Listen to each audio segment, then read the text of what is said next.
भाव एवं भावनावश सेवा में भेद क्या है वह समझ लेते हैं। भावनावश सेवा अर्थात क्या है? किसी भी परिस्थिति, समुदाय या व्यक्ति को देखकर जब हमारा मन व्यथित हो जाता है और उस स्थिति को सुधारने के लिए या उस व्यक्ति की सहायता करने के लिए जब हम कुछ भी सेवा करते हैं तो उसे भावनावश सेवा कहते हैं।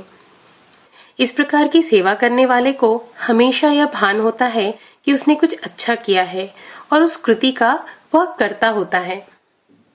अधिकतर समाज सेवक भावना में बहकर समाज सुधार का बीड़ा उठाते हैं और कुछ समय बीत जाने के पश्चात उन्हें यदि उसमें विशेष उपलब्धि प्राप्त न हो तो वे दुखी हो जाते हैं और ऐसे में कुछ समाज सेवक तो समाज की सेवा करना भी छोड़ देते हैं या समाज के प्रति उनका जो दृष्टिकोण है वो निराशावादी हो जाता है।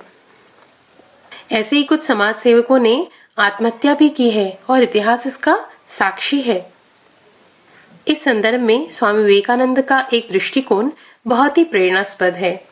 उन्होंने ऐसे सेवकों पर कटाक्ष करते हुए कहा है कि यदि किसी दरिद्र के लिए कुछ करने के पश्चात तुम्हारे मन में यह विचार आता है कि मैंने उसका भला किया तो ऐसे कर्म ना करें, क्योंकि जो परमेश्वर प्रशांत महासागर के 5 किलोमीटर नीचे रह रहे जीव के संसार का संगोपन करने में समर्थ है वह उस दरिद्र का भी संगोपन निश्चित ही कर सकते हैं।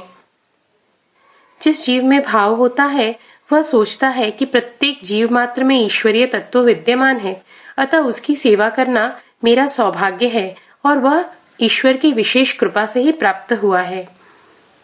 और वह ईश्वर को कृतज्ञता व्यक्त करता है क्योंकि उन्होंने उस कार्य को करने की उन्हें संधि दी है। इस प्रकार का कृतज्ञता का भाव रखकर जो जीव सेवा करता है उसकी आध्यात्मिक प्रगति भी द्रुत गति से होती है और वह ईश्वरीय कृपा का पात्र बनता है।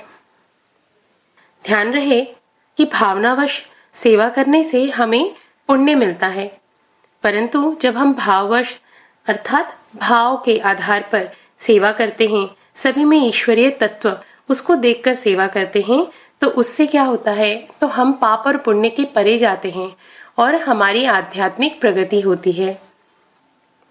जो व्यक्ति सभी में ईश्वरीय तत्व का बोध कर उसके पश्चात सेवा करता है उसे पद, प्रतिष्ठा, धन, संपत्ति किसी में भी रुचि नहीं होती है।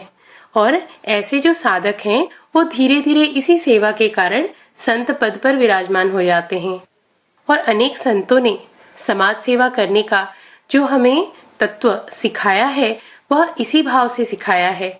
जैसे एक संत सभी कुष्ठ रोगियों की सेवा करते थे तो वह उन कुष्ठ रोगियों में भी नारायण का स्वरूप देखकर ही सेवा करते थे। अतः जब हम सेवा करते हैं तो उसके पीछे हमारा दृष्टिकोण क्या है उस पर ही हमारा सेवा का कर्मफल निर्भर करता है।